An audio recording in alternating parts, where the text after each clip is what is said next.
శ్రీమాత్రే నమః. అందరికీ నవరాత్రి శుభాకాంక్షలు. The series is getting so interesting కదా. Every story and it relevance with విమెన్హుడ్ గురించి మాట్లాడుకుంటున్నాము. ఇవాళ day 5 Skandamata. Sure, name suggest that it's the motherly compassion energy form ని మనం ఇన్వోక్ చేయడానికి ట్రై చేస్తున్నామని.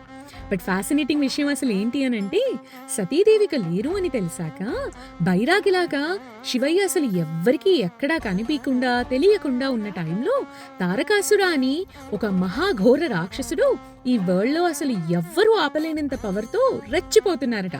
అతన్ని ఆపే power only and only Shiva and Shakti కలిసిన ఒక ఎనర్జీ ఫామ్ లాగా స్కంద అనే ఒక రూపంలో ఆ తారకాసురుని ఆపగలడు అని బోరున ఏడ్చినప్పుడు, ఆ ఇంద్రాది దేవతలందరూ ఆ మహావిష్ణువు దగ్గరికి వెళ్ళి ఏడ్చినప్పుడు ఆ మహావిష్ణువు చెప్పారట, సతీదేవి ఆల్రెడీ భూమి మీదకి పార్వతీదేవిలాగా వచ్చారని, శివయ్య కోసం ఘోర తపస్సు కూడా చేస్తున్నారని, ఇక వారి కలయిక అండ్ స్కందోత్పత్తి జరగాలి అని ఆ మహావిష్ణువు చెప్పగానే అందరూ ఆ పవర్ఫుల్ ఫార్మ్ ఆఫ్ స్కంద గురించి వెయిట్ చేస్తూ ఉన్నారట.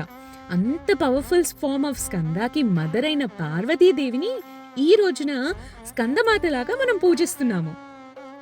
సింహాసన ఘటానిత్యం పద్మాశ్రితకరాద్వయ శుభదాస్తు సదాదేవి స్కందమాత యశస్విని. This is the beautiful Mantra, specifically day 5 అన్నమాట. And this resonates with our విశుద్ధి చక్ర. This is the first step towards the ascension, towards the cosmic leaving behind the materialistic world. Story తెలుసుకున్నాము okay, but అసలు విషయం ఏంటి అని అంటే, తారకాసురుని as it is గా కాకుండా రిప్రజెంటేషన్ ఫార్మ్స్ లో చూసుకుంటే it is only nothing but chaos and ignorance అన్నమాట. అదే మన విశుద్ధి చక్ర యాక్టివ్ గా ఉన్నప్పుడు it gives us courage to speak your truth.